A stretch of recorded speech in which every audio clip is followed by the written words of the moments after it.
Welcome to Awakening You channel. If you appreciate what we do, please support us. Thank you.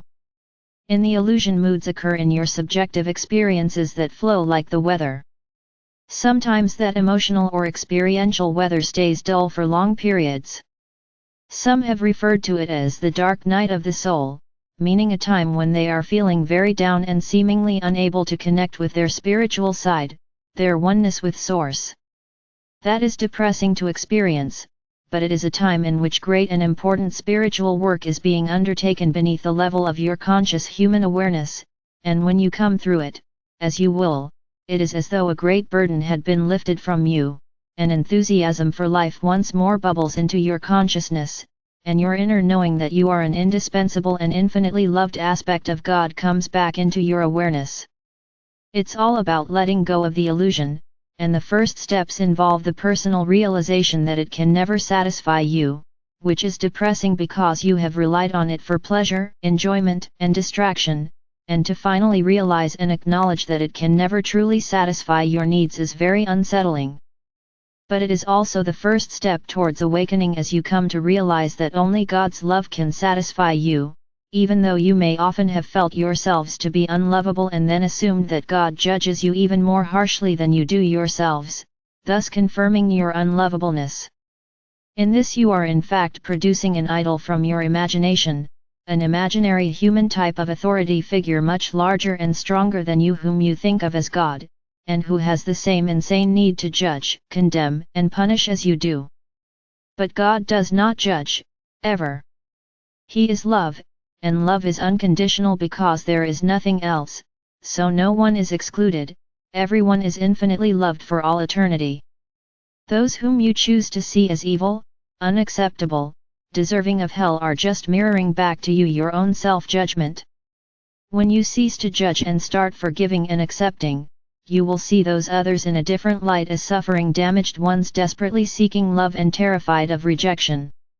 There is no rejection because every child of God and all our children of God was created perfect, and nothing has occurred or ever could occur to change that. That sense of being unlovable is an aspect of the illusion that absolutely drives many humans to seek joy or relief in a variety of addictions that, in the end, only bring them more pain. Letting go of addictions can be very difficult, as issues that you would rather not look at tend to invade your consciousness: guilt for misdeeds, and judgment of self as unacceptable, not good enough, not strong enough. As clarity arises, it is very tempting to flee back into the apparent safety of whatever addiction you use for escape. Anything that you use to avoid being quietly alone with yourself, to keep yourself busy with the world outside yourself, is an addiction. And there is nothing outside yourself. That is why it is essential that you go within daily. Doing so allows and encourages your hearts to open to the divine field of love in which you are eternally enveloped. Many have difficulty with this because the ego is ever alert to the possibility of you abandoning it in favor of God's voice, which is with you always, just waiting for you to become quiet and open. So your egos fill your minds with all kinds of distractions, needs, shoulds, anxieties, anticipations, anything that will prevent you accessing the state of quietness and stillness that will enable you to hear the quiet and loving voice for God. However, if you just persist and sit, allowing the issues that you fear to arise, and then just observe them without judgment, you will begin to feel the love enveloping you, and you will be able to forgive and accept yourselves, as you come to the realization that there is only love, that all else is illusory. Intellectually many of you know this and accept it, but, due to the enculturation that appears to enfold you and make demands on you as a human from the first moment that you experience human awareness as a tiny infant, you all have a deeply ingrained sense that you need to conform to the cultural norms of the society into which you were born. At some stage an intense need for personal freedom will arise, and the child or young adult will either rebel against the intrusive nature of the imposed culture, or succumb to cultural pressure and conform. From that moment on, inner conflict will disturb and confuse the individual, and the only way forward is through it, as the mind develops the ability to reason and then discard all that dishonors the integrity of its divinely created self. All have the ability to move forward and leave behind the cultural conditioning that they have undergone. You are all divine beings of infinite integrity who chose to incarnate as humans and experience self-doubt, unworthiness, and unacceptability for the lessons that a life in the illusion could offer you. You chose human life in this moment of the illusion to assist in humanity's awakening process, and in order to be of service you had to undergo the full illusory experience. This does make it difficult initially for you, as the memory of your true nature is hidden from you by the cloak that is the illusion.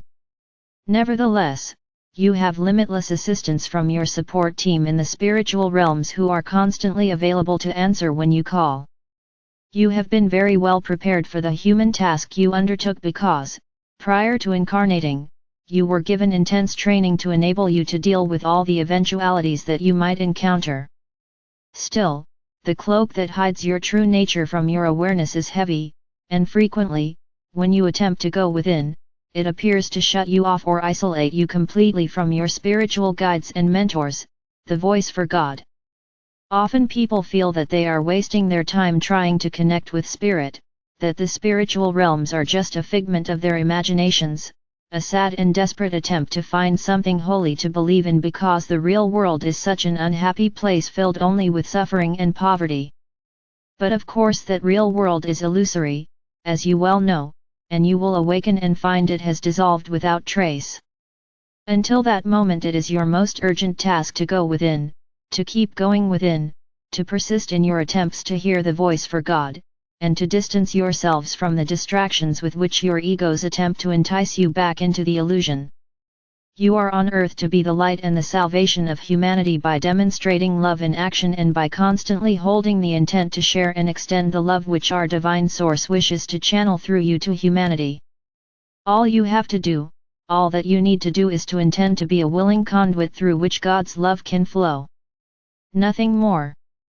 But when you allow your doubts about God or about your own worthiness to be a channel to occupy your thoughts, it is as though you were damming the river of love so that beyond you the ground experiences a drought. Trust in God, the source of all that exists, and know that the light and salvation of humanity shines through you to bring all home to awakening. It is a done deal. Humanity's awakening is inevitable, but your input, your individual loving intentions are an absolutely essential part of the deal. God has infinite faith in your ability to bring the light of His love to all of humanity, and your will and the holy will are one. You cannot fail because you have already chosen to do the will of God.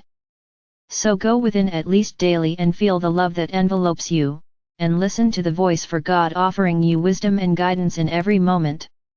Your loving brother, Jesus.